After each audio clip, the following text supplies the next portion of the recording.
Welcome everyone to Total War Pharaoh Early Access. In this series of videos, we'll be going over all of the new units Pharaoh is bringing, broken down by both the regional native units recruitable by all factions provided they own territory in that area, and the faction units unique to the individual playable factions in-game. To make things easy to locate, all native unit regions will have their own video and will be sorted into a playlist, and all faction units will be grouped into their own overall cultural alignment: Egyptian, Canaanite, and Hittite. They'll also have their own playlist once the second video for each of those is uploaded. If there are any changes made to the overall stats and abilities, I will do my best to add those in the pinned comment in this video, that way it's easy to compare exactly what is different going forward. In this episode, we'll be going over the Western Desert Tribes, the premier warriors of the sands. If you're going to be doing any fighting at all in Egypt, you're going to want the Libu tribesmen on your side. You'll be able to recruit the desert tribes from these regions if conquered. No current generals have a start position that allows for immediate recruitment of the tribesmen. You'll have to make an effort to claim some land quickly if you want to field them.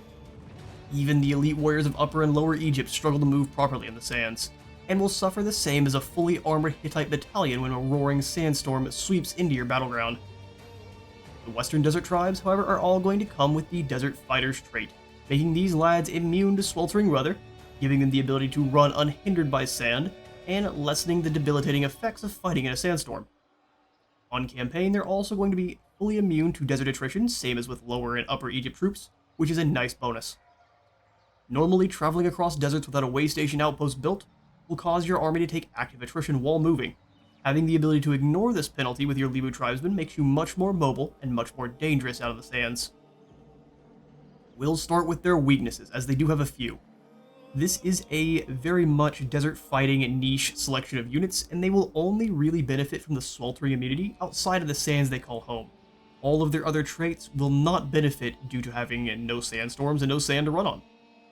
You really don't want to take these guys on campaign into Canaanite or Hittite lands unless you have absolutely nothing else to use. They also wear incredibly light armor to move unhindered in the scorching sands, less than even normal Egyptians. This is going to mean that even at your highest tier, they'll only have 55 armor, and your archers are going to max out at 25. All Libu tribesmen will be very, very fragile to any focus fire or prolonged combat with heavy armor.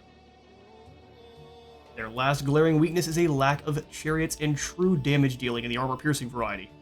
The Libu only really have two sources of armor-piercing in the Javelins and Libu Raiders, but you're really going to miss the crushing power of those chariot charges.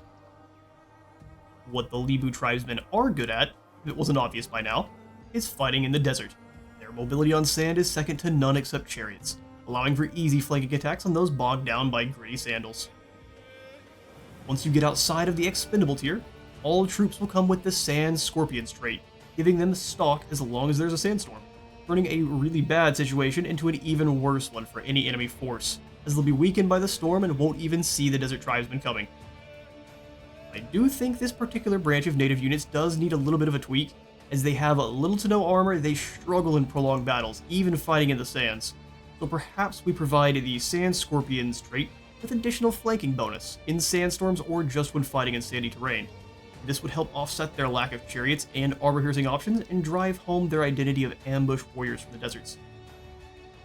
I'll let the individual units and their stat cards roll on through now, but let me know in the comments what you think about the Libu tribes, and which faction you're most looking forward to.